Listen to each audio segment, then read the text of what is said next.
Bien, el tema de mi charla hoy es los orígenes y funciones del comportamiento no verbal, que es un tema que suele ser enormemente atractivo, ha llegado a vender miles de libros, pero está plagado de malos entendidos y confusiones de tipo conceptual que en muchos casos pues llevan a conclusiones erróneas. El comportamiento no verbal es un concepto muy atractivo porque conecta con unas viejas ilusiones de la humanidad. Es la idea de poder adivinar lo que los otros piensan o lo que los otros sienten en un momento determinado y de esa forma tener un poder casi mágico sobre los demás. De hecho, lo que científicamente se constata es que el concepto en sí es problemático, y cuando uno trata de profundizar mínimamente lo que significa comportamiento no verbal o comunicación no verbal, pues se encuentra con una serie de importantes paradojas. Por ejemplo, si hablamos de comportamiento no verbal, en realidad, a poco que pensemos en el asunto, nos daremos cuenta de que cualquier cosa es comportamiento no verbal y nada es comportamiento no verbal. Nada es comportamiento no verbal porque la percepción de nuestra conducta por cualquier individuo, por cualquier ser humano, está mediada por el lenguaje.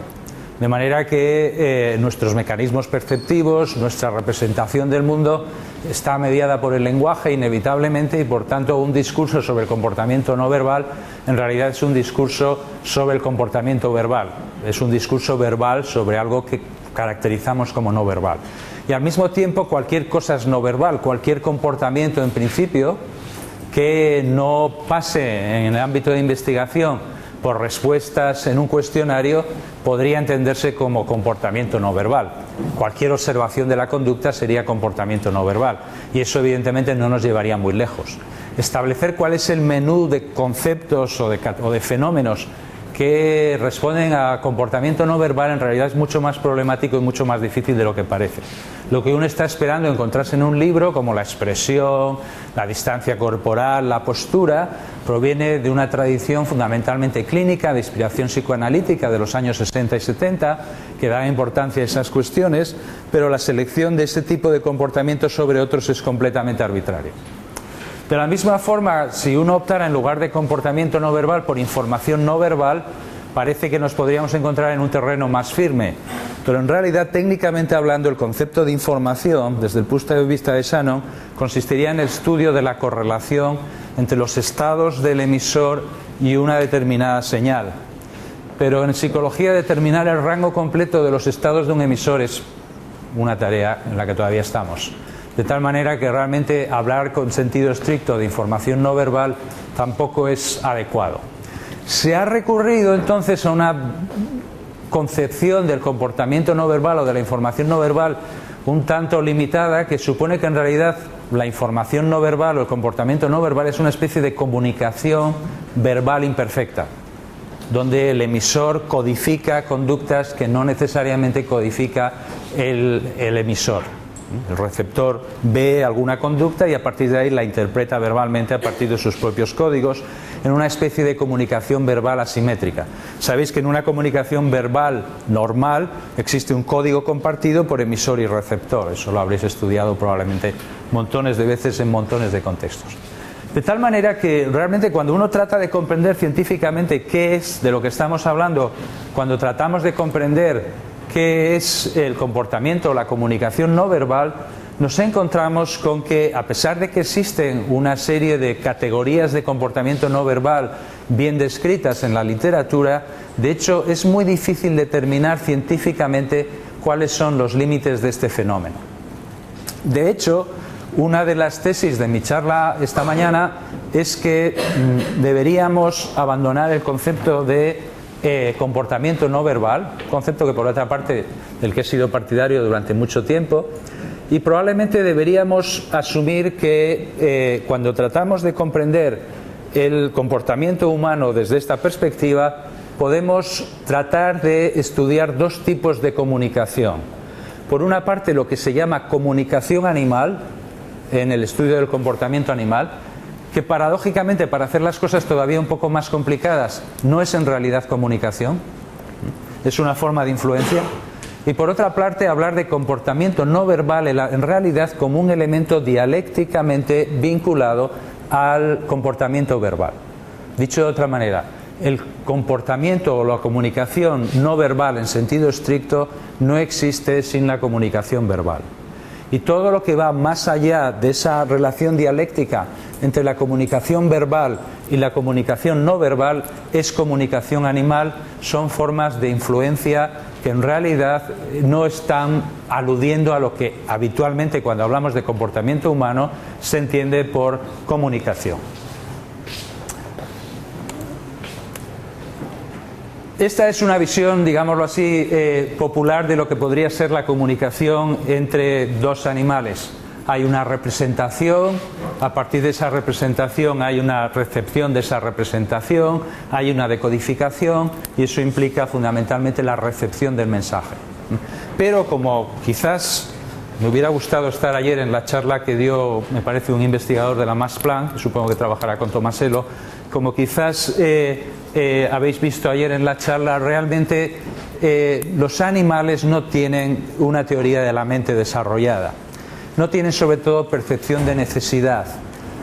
No hay, aunque son capaces de enseñar a otros animales y pueden generar interacciones que pueden parecernos asombrosas y muy próximas al comportamiento humano, en realidad, en una larga línea de investigaciones muy controvertidas, una de las conclusiones de alguna de las líneas de investigación, desde mi punto de vista, más solventes, es que no existe propiamente una comunicación en sentido estricto entre los animales. Lo que existe son mecanismos de influencia que son capaces de cambiar el comportamiento del otro animal, bien sea en beneficio del otro animal o bien sea en beneficio del emisor. Con lo cual nos encontramos con un panorama completamente distinto, en el que la comunicación animal no es propiamente comunicación, sino fundamentalmente una forma de influencia, que es extremadamente maleable, no hay señales en sentido estricto, lo que hay son distintos tipos de mensajes que, dependiendo del contexto en el que se producen, dan lugar a significados distintos. El mismo grito por parte de un animal en un determinado contexto puede significar una llamada de atención con respecto a un predador potencial, en otro contexto puede significar una llamada, por dar un caso extremo que no sé si existe, una llamada, por ejemplo, para compartir alimentos. O al contrario, un grito que lo que trata es de ahuyentar posibles competidores, por ejemplo, a la hora de compartir alimentos. No es que el animal tenga una teoría de la mente sobre cuál es el nivel de ignorancia o de necesidad del otro animal, es que ha desarrollado mediante mecanismos de diverso tipo y evidentemente de naturaleza evolutiva, en último término, una serie de estrategias que permiten influenciar el comportamiento de los otros animales. Ejemplos de ese tipo de comportamiento, por ejemplo, son los comportamientos relacionados con lo que podríamos llamar formas primitivas de relación emocional y formas primitivas de empatía.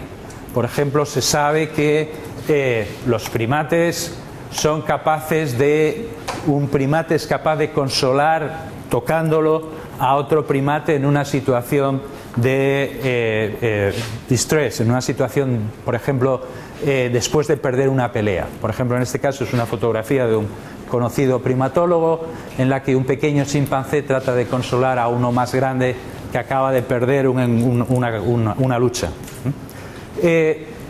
Ese mismo contacto en otro contexto determinado significaría cosas completamente distintas. Tampoco hay un intento por parte del pequeño chimpancé de transmitir un mensaje concreto al gran chimpancé. Es simplemente un mecanismo, un proceso de influencia que trata de apaciguar a ese animal en un momento determinado.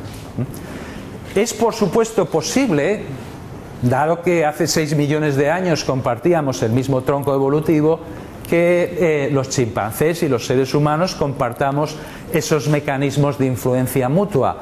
Con respecto a conductas muy primitivas, por ejemplo, es de suponer que la risa en los bebés, especialmente en los bebés de muy corta edad, pueda responder a mecanismos similares a los que acabamos de comentar.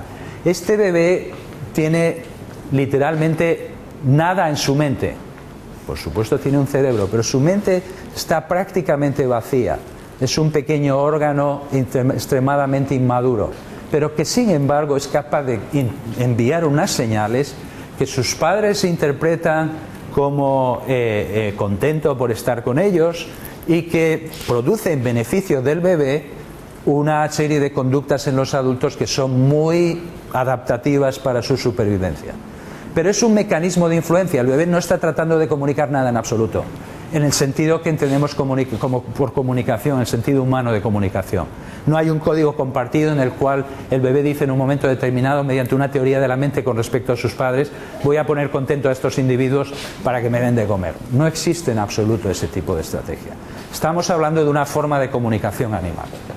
Por otra parte, cuando hablamos de esa forma de comunicación animal, es importante tener en cuenta que la explicación más habitual que se da de los comportamientos no verbales como formas de conducta relacionadas con nuestros ancestros descansa en otro supuesto que también es discutible.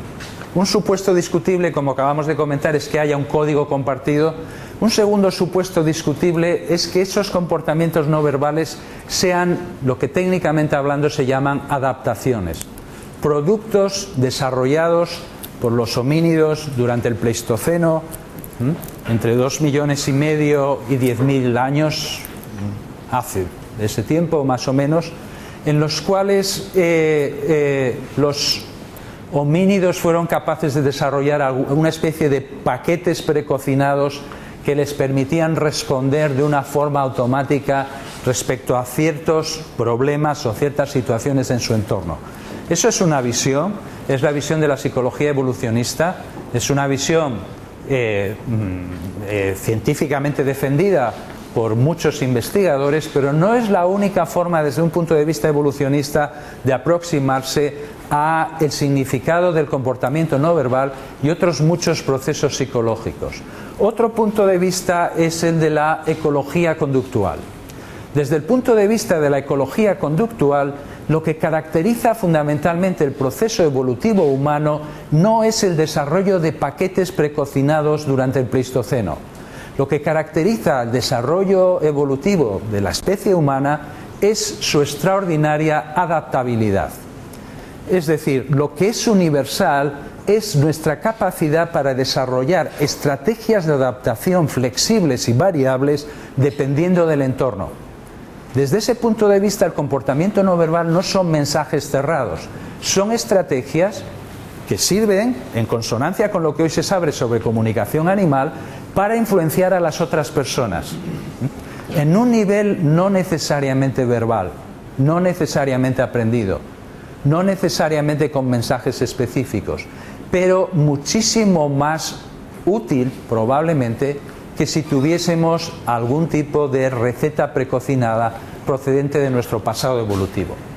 Eso explicaría que, a diferencia de cualquier otra especie animal, podamos encontrar seres humanos en el Polo Norte y podamos encontrar seres humanos en el desierto, en los lugares más áridos, en los lugares más fríos.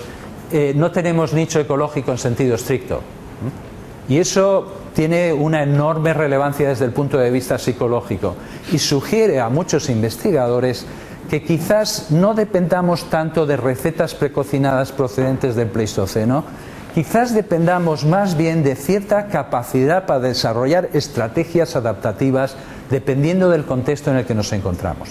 La clave de nuestro éxito como especie no son las recetas precocinadas, la clave de nuestro éxito como especie es nuestra ordinaria flexibilidad. Eso nos lleva, como veis, a un planteamiento de la comunicación no verbal como comunicación animal que es distinto al que probablemente hayáis visto en los libros de divulgación.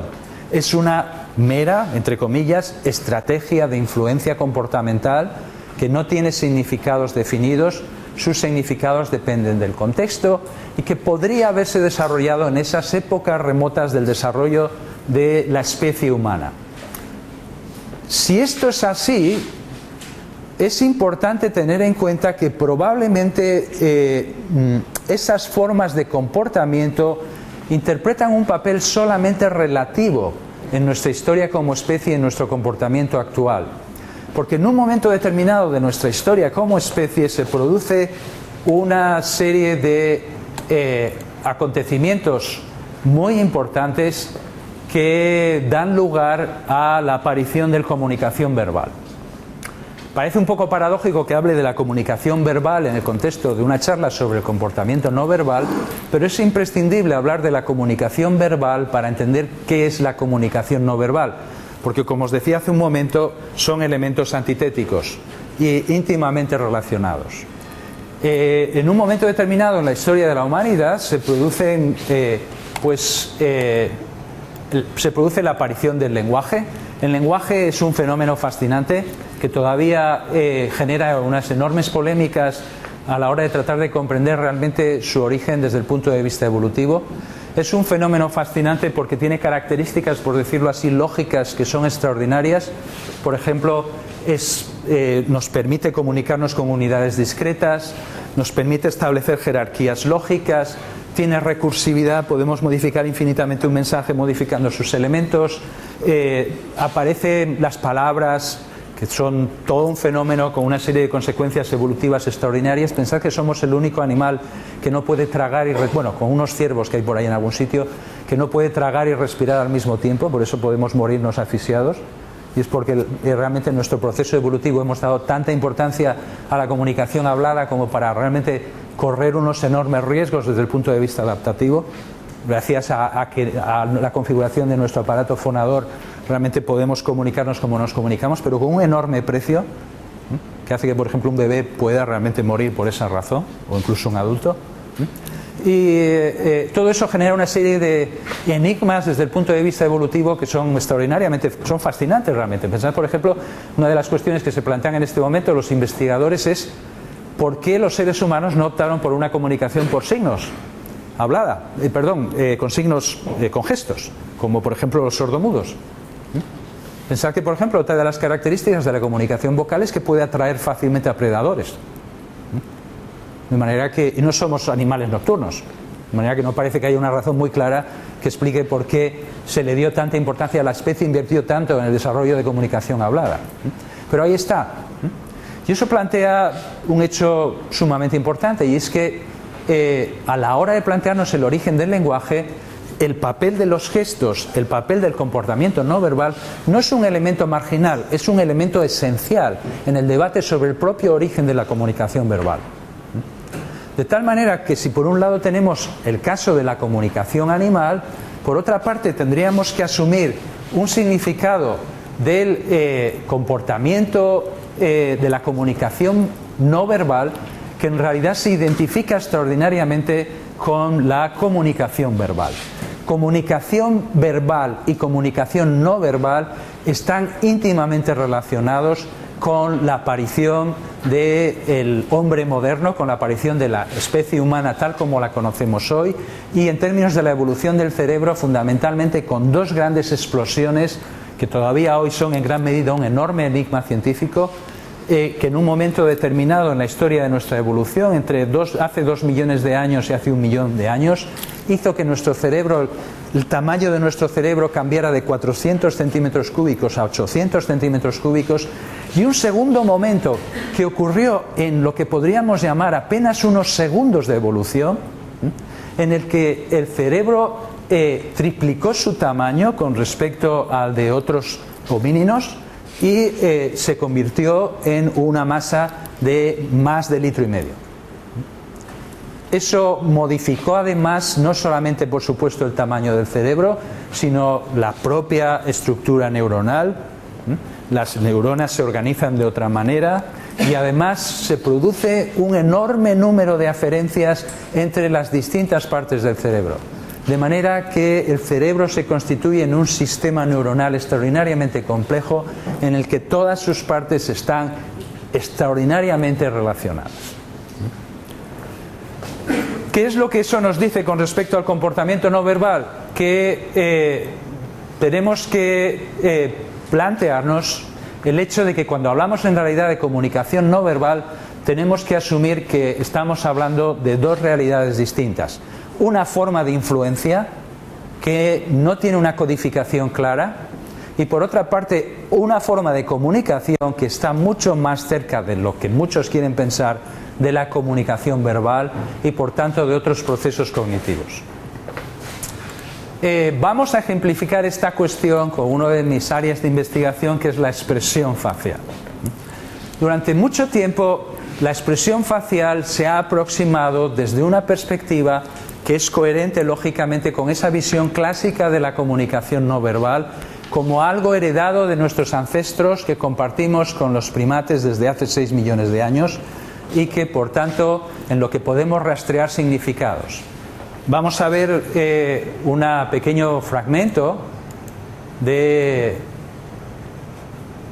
Bien, eso supondría en el estudio de la expresión que compartimos de alguna forma las expresiones con la de otros primates, en particular con los chimpancés, de manera que existiría una cierta similitud, lo que técnicamente hablando existiría una homología entre las expresiones de los primates y las expresiones de los humanos, y por otra parte que esas expresiones son universales y pueden ser reconocidas por cualquier ser humano a partir, por ejemplo, de fotografías como estas, que representarían el enfado, el asco, la tristeza, la sorpresa, etc. Yo creo que quien mejor resume ese punto de vista es uno de los autores que ha vendido más millones de libros durante el siglo XX, que es Desmond Morris. Descubriremos el conjunto de músculos faciales más complicado del mundo.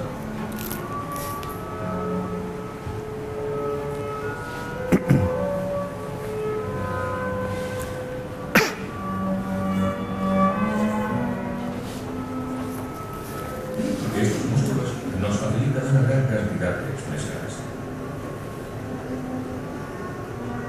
Son algunas desesperadas, otras frías.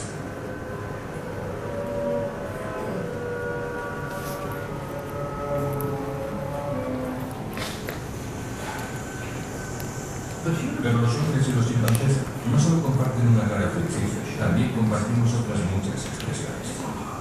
No nos es difícil apreciar que estos momentos están jugando solo con mirarnos a la cara.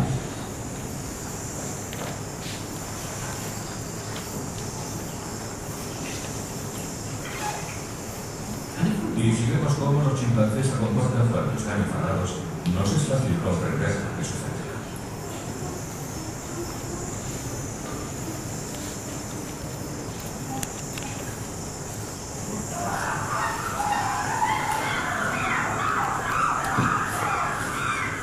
Cuando un animal ataca, lo hace siempre por miedo o por represalia. Como resultado vemos un rostro en conflicto. La dureza de los labios alrededor de la boca es un síntoma seguro de una primera agresión, mientras que bajar las cejas indica que el atacante se protege los ojos en caso de ataque. Los mismos signos se manifiestan en nuestra especie en momentos de intensa emoción.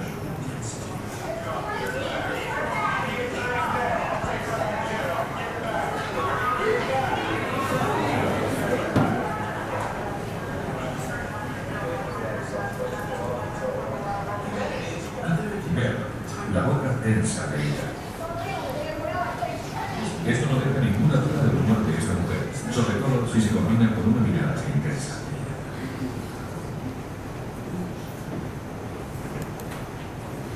Bien, esa visión, digamos, clásica sobre la comunicación no verbal que acabáis de ver, sin embargo, durante los últimos años ha sido pues sometida a escrutinio científico y aunque realmente es muy difícil desbancarla porque coincide con nuestras intuiciones de sentido común, lo cierto es que progresivamente se ha ido acumulando evidencia que sugiere que probablemente la expresión facial, si es comunicación animal y por tanto realmente procede de hace 6 millones de años, tiene que ser opaca al lenguaje. La naturaleza no podía saber hace 6 millones de años cómo íbamos posteriormente los homínidos a desarrollar nuestra representación de las emociones, o bien es un fenómeno que tiene importantes conexiones con procesos verbales y por tanto con alguna forma de aprendizaje cultural. Por ejemplo, hay datos sobre el reconocimiento. Antes os comentaba que el reconocimiento es una de las formas clásicas de demostrar la universalidad de las expresiones.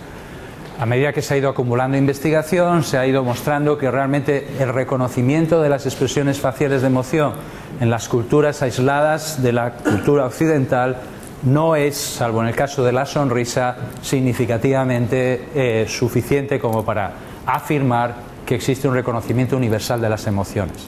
En este momento, por ejemplo, hay también un grupo en Inglaterra, el grupo de fundamentalmente una investigadora que se llama Jack, de apellido Jack, que ha mostrado, por ejemplo, también cómo los errores de reconocimiento en las expresiones faciales son diferentes dependiendo del origen cultural del perceptor. Los asiáticos tienden a fijarse fundamentalmente en un aspecto de la cara, que son los ojos, mientras que los occidentales se fijan más en la parte inferior. Otros datos que también ponen en cuestión esa visión clásica es la observación, digámoslo así, etológica del comportamiento humano. Eso que veis ahí es una situación clásica a lo James, donde alguien intenta huir de un animal feroz, acaba de ser sorprendido por un toro. Nosotros hemos desarrollado toda una línea de investigación tratando de encontrar en este contexto, por ejemplo, expresiones de miedo o de cualquier otra emoción básica. Nos encontramos algo muy parecido al asco, pero que evidentemente no responde a la emoción sentida por el torero en ese momento, sino a otro mecanismo, probablemente de tipo defensivo, que ilustra hasta qué punto realmente, y fijaros aquí la importancia de las manos, por ejemplo, ilustra hasta qué punto realmente la enorme flexibilidad de la expresión facial, y el dinamismo de la expresión facial, cuando la observamos en su contexto natural. Ignacio antes ha mostrado esta imagen. Otro de los problemas, por ejemplo, en la investigación en este momento es realmente la búsqueda de esas localizaciones precisas para los supuestos paquetes precocinados del Pleistoceno. Una de las grandes esperanzas fue la amígdala. Se encontró que la amígdala personas con lesiones en la amígdala parecían tener dificultades para reconocer la expresión de miedo, y que eso además tenía una serie de consecuencias en su comportamiento, y se pensó que en la amígdala se había encontrado algo así como el santo grial de las emociones básicas y muy particularmente del miedo. En realidad, esto es a partir del trabajo clásico de Ledoux, lo que los investigadores han ido encontrando es, en relación con esa explosión cerebral de la que os hablaba antes, es que en realidad la amígdala es más bien un elemento más en un sistema enormemente complejo que probablemente tiene funciones mucho más amplias y mucho más flexibles, que no tienen que ver con la percepción de miedo, ni siquiera tienen que ver con la percepción de las emociones. De hecho, la amígdala se ha ido descubriendo que se activa con todas las emociones, sino probablemente con factores de tipo motivacional relacionados básicamente con la percepción de incertidumbre. De manera que, en realidad, por ejemplo, los elementos basales de la amígdala tendrían relación con, por ejemplo, el córtex orbitofrontal, con elementos del córtex parietal, con elementos del córtex visual, con elementos del córtex temporal. Es decir, estaría vinculado con una serie de elementos con distintas funciones dentro del cerebro, y su función sería mucho más compleja y mucho más flexible, en línea con lo que os comentaba, una concepción del comportamiento no verbal y particularmente de la expresión emocional, que en realidad no puede desvincularse del comportamiento verbal cuando estamos hablando de comunicación y con, por ejemplo, procesos de reconocimiento en los que las personas asignan etiquetas verbales a caras. Lo que veis ahí, por ejemplo, es una investigación del grupo de Paul Wallen, que es uno de los autores más importantes, ha relanzado la investigación sobre la amígdala, donde muestra cómo en realidad la amígdala se activa de formas distintas con respecto a distintas expresiones y cumple funciones distintas. Por ejemplo, cuando lo que aparece es una expresión de enfado y posteriormente se le pide a los sujetos que recuerden las palabras y las caras que han visto, los sujetos recuerdan mejor las caras centran la atención. Sin embargo, cuando la expresión es una expresión de miedo, eso produce una difusión de la atención, muy probablemente relacionado con la función básica de la amígdala, genera una situación de alerta, entonces se recuerdan mejor las palabras neutras. Hay otras investigaciones de Wallen, por ejemplo, con expresiones de sorpresa que son ambiguas desde el punto de vista emocional, mostrando cómo realmente el funcionamiento de la amígdala, en primer lugar, hay diferencias individuales. En segundo lugar, hay elementos distintos de la amígdala, distintas porciones de la amígdala que se comportan de distinta forma. Por ejemplo, el aspecto valorativo depende de la porción ventral de la amígdala, el dorsal funciona de otra manera, y eso además parece que tiene unas relaciones muy importantes con el comportamiento también del córtex prefrontal, el aspecto medial del córtex prefrontal, que también se activa en distintas porciones dependiendo de lo que se está percibiendo es la valencia o la novedad del estímulo. Todo eso sugiere realmente que cuando hablamos de expresión facial tenemos que tener en cuenta que estamos hablando de dos cosas distintas que se han mezclado en la investigación.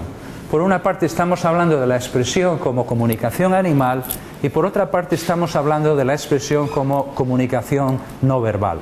Cuando estamos hablando de la expresión como comunicación animal no podemos pretender que los humanos reconozcan nada, porque la expresión es un mero mecanismo de influencia cuyo significado varía dependiendo del contexto. Utilizamos la cara para lograr determinados fines, desde el punto de vista de la ecología conductual. Cuando hablamos de la expresión como comportamiento no verbal, no podemos pretender que eso sea un legado de nuestros ancestros proveniente de hace 6 millones de años. Estamos hablando de un mecanismo que se ha desarrollado en íntima conexión con el lenguaje y que por tanto depende en una porción importante de mecanismos de tipo cognitivo y en último término de mecanismos de tipo cultural. Y probablemente hasta que esa visión conceptual del asunto no se vaya posando, por decirlo así, en la aproximación actual a la expresión facial, nos iremos encontrando con sorpresas. Este es un ejemplo de nuestra investigación, está publicado en el Journal of Neural Behavior. Tuvimos la oportunidad, la gente hace cosas muy locas en Internet en estos tiempos, y hay una página web en Internet donde la gente cuelga su expresión facial mientras está teniendo un orgasmo. Una relación sexual y en concreto un orgasmo es una situación de una enorme importancia desde el punto de vista reproductivo y en principio nadie duda, aunque alguno de mis colegas norteamericanos lo hace, de que es placentera. De tal manera que podemos suponer que si hay algún momento donde uno tiene que expresar su disfrute, su enjoyment de una forma natural en un contexto de importancia reproductiva, sería en este momento. Sin embargo, es interesante porque la expresión que aparece sistemáticamente, que en realidad ya fue descrita hace mucho tiempo por Master y Johnson, es una expresión que es sorprendentemente similar, en algunos casos idéntica, a la expresión de dolor, lo que se ha considerado por parte de algunos autores la expresión de dolor. ¿Qué es lo que esto probablemente significa? Que en realidad no estamos hablando de una herramienta de comunicación verbal en el sentido clásico, sino una herramienta con múltiples funciones que tiene probablemente la función genérica de influenciar a tu partner en un determinado momento, por ejemplo, centrando su atención, en este caso quizás, pero que no tiene significados semánticos precisos. Es un contrasentido pensar que las expresiones tienen significados semánticos precisos, porque eso de haber ocurrió millones de años después de que supuestamente empezáramos a compartir esas expresiones con el mismo significado con los chimpancés. Es un sinsentido pretender que compartimos caras con el mismo significado con los chimpancés, porque eso ocurrió hace 6 millones de años, cuando la naturaleza no había decidido cómo íbamos a funcionar cognitivamente, si es que íbamos a funcionar cognitivamente. Comprendo que estas son ideas que probablemente son demasiado densas para este contexto, pero no tengo inconveniente en aclarar dudas posteriores. Cuando uno se abre mentalmente a esta posibilidad, lo que se encuentra pues es realmente un mundo de expresiones desconocidas, que no han sido descritas en la literatura y que tienen un enorme interés desde el punto de vista evolutivo. El toreo, por ejemplo, es una actividad extraordinaria desde muchos puntos de vista. Uno de ellos es el conductual. Y en el toreo, por ejemplo, aparece una expresión muy característica, que es esa especie de labios en trompeta. Pensad que el toreo es además único en un sentido, es una de las pocas situaciones en la historia actual de la especie humana donde podemos encontrar a un ser humano luchando por su vida con un animal. Eso probablemente era un episodio muy normal hasta hace relativamente poco tiempo, pero es un episodio único hoy día.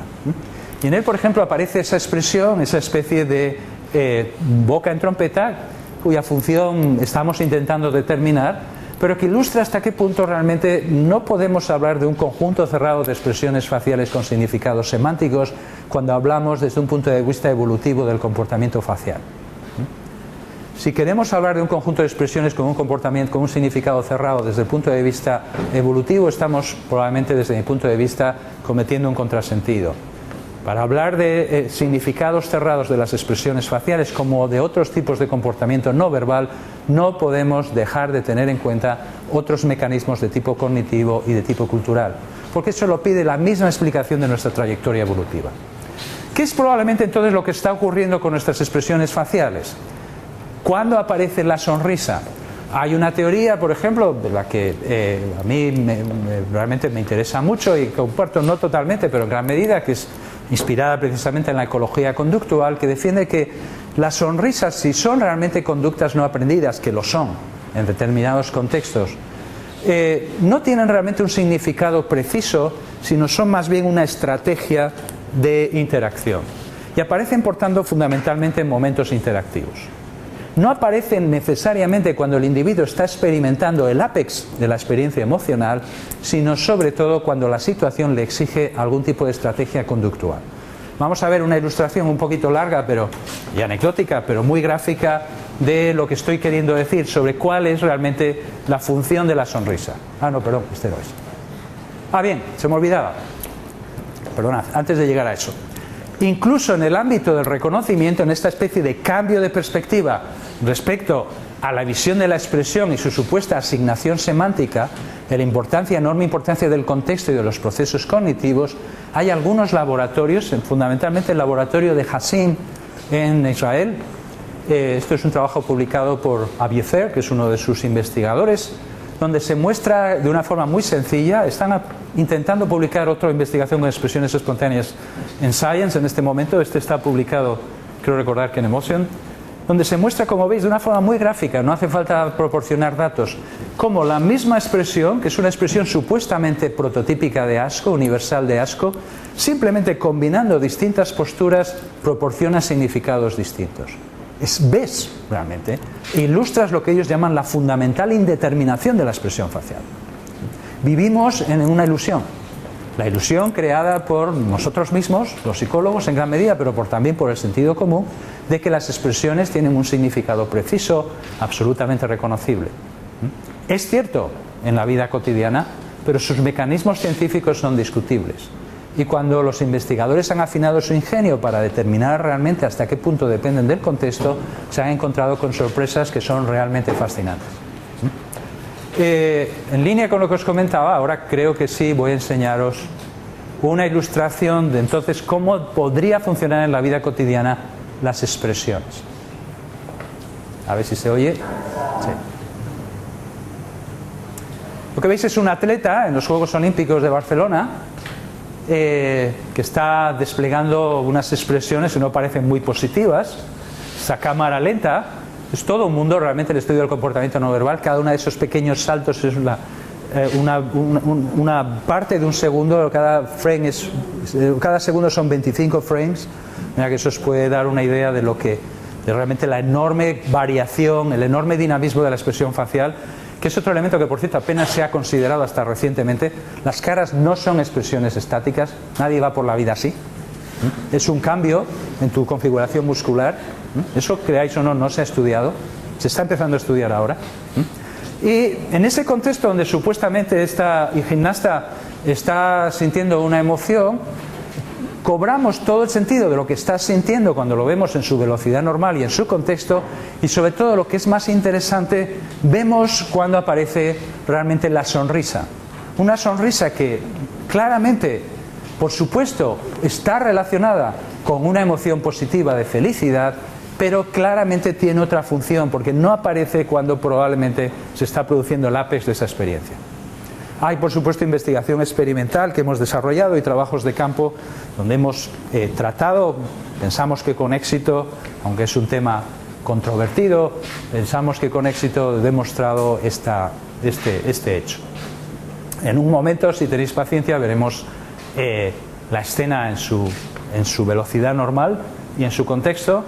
Ahí hay un gesto típico también en el estudio de la comunicación no verbal, los adaptadores, gestos de automanipulación que aparecen en situaciones de alta activación.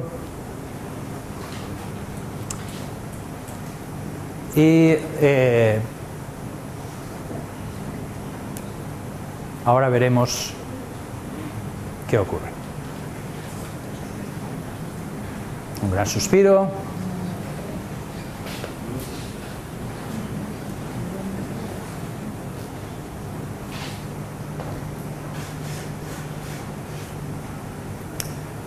Os lo pongo despacio porque cuando lo veáis a cámara normal os sorprenderá lo natural que os parece todo este conjunto de expresiones aparentemente grotescas y sobre todo lo rápido que ocurre. De manera que la espera merece la pena.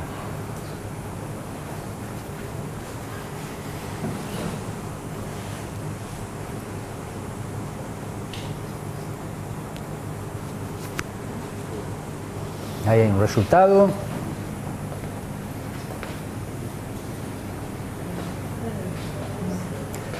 Veréis que hay como una especie de máscara griega que aparece en su rostro, que le podría llevar a uno a pensar que es infeliz.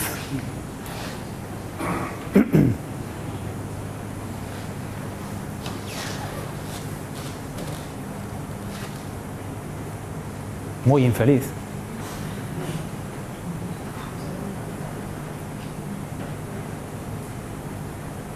Y ahora vamos a verlo en su contexto.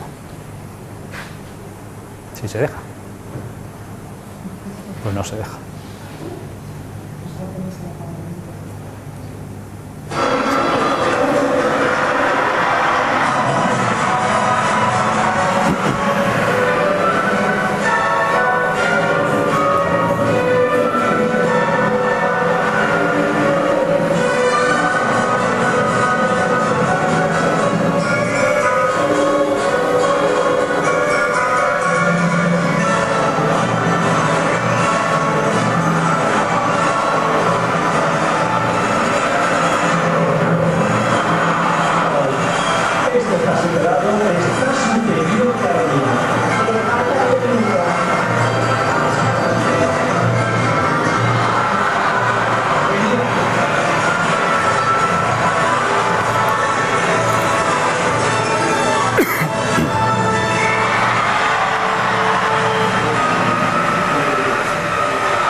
Esto es la secuencia.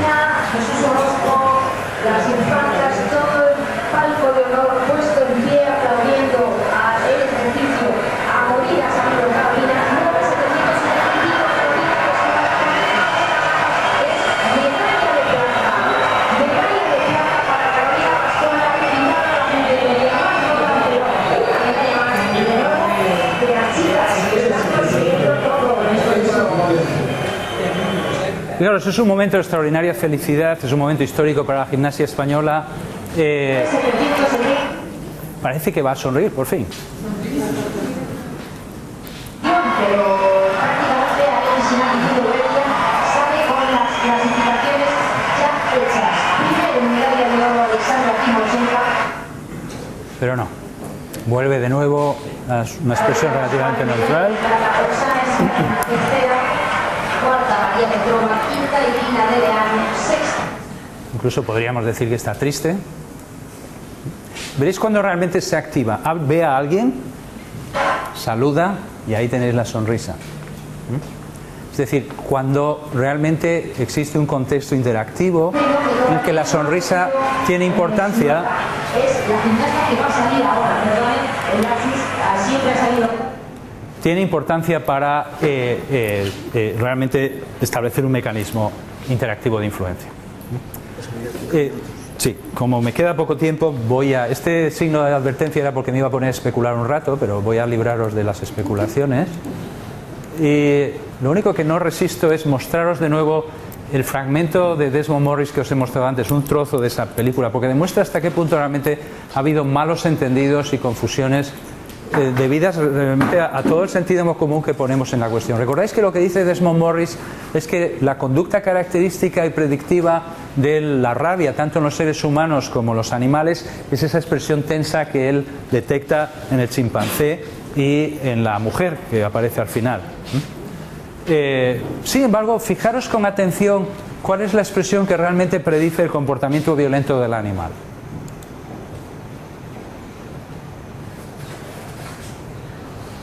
Veréis que es mucho más parecido al del torero que vimos antes.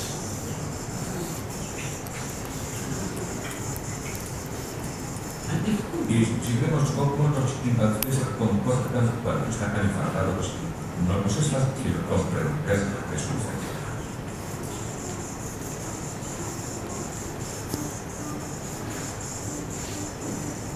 Es esta expresión la que predice el ataque.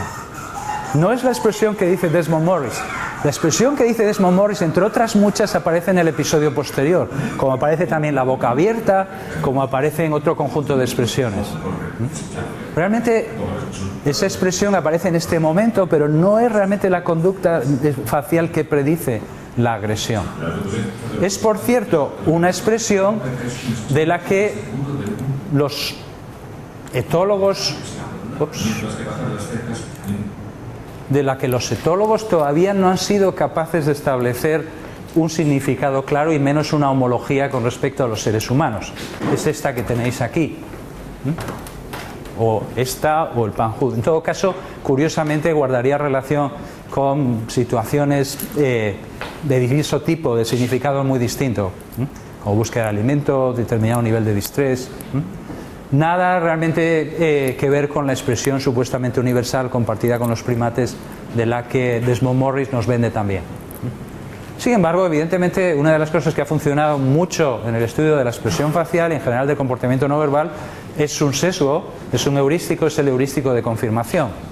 Hay incluso una serie que está asesorada por Ekman, un supuesto detective que detecta expresiones en un abrir y cerrar de ojos. Y la policía en muchos países se gasta mucho dinero en supuestas técnicas que detectan el engaño o las emociones en sus interlocutores. ¿Qué quiere decir el error del sesgo de confirmación? Pues que realmente cuando ves la conducta, eso crees que confirma tu hipótesis, pero no te preocupas en buscar casos que la desconfirmen. Si yo os digo, decidme qué número sigue, al 2, 4, 6, y me decís el 8 y os digo que puede ser correcto, creéis que habéis descubierto que es una serie que va de 2 en 2. Si a continuación decís 10 y os digo que no, os estrelláis, porque no os habéis molestado en preguntarme por el 9 o por el 7 para averiguar realmente que es simplemente una serie ascendente. No solemos realmente hacer preguntas que desconfirmen nuestras creencias.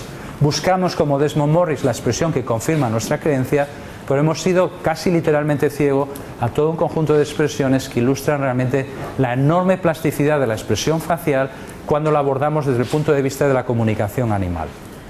Si entráramos en el otro campo, en el campo de la expresión facial, y ya termino y no me voy a extender sobre ello, de la expresión facial como comunicación no verbal, es decir, como íntimamente vinculada al lenguaje, a la comunicación verbal, nos encontraríamos sencillamente con una combinación de los dos elementos. Por una parte, expresiones que pueden tener un significado muy flexible, y por otro, la aparición de expresiones que posteriormente en el desarrollo cognitivo del individuo comienzan a tener significados precisos. Esa expresión es de una niña de 1 año que prueba por primera vez en su vida el helado de limón. Es aparentemente una expresión de asco. En el futuro será una expresión de asco cuando tenga un desarrollo verbal adecuado. Pero en este momento es simplemente una reacción a la intensidad del estímulo que hace que se relama y pida más, con un déctico. Es decir, no es lo que parece.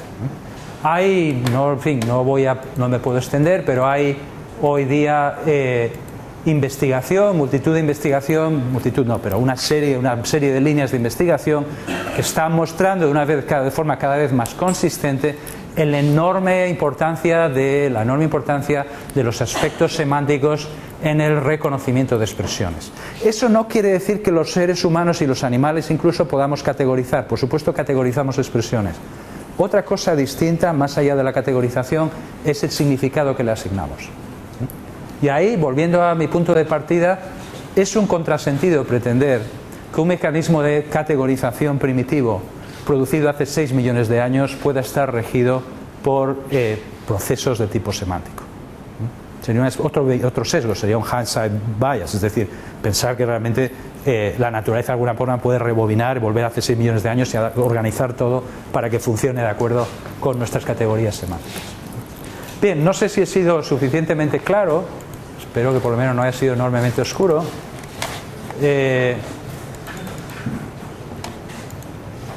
Y si me deja el aparato... Bien, había, como veis, más especulación. Había incluso un modelo sobre expresión facial que no os voy a contar. Y entonces solo me queda daros las gracias. Bien.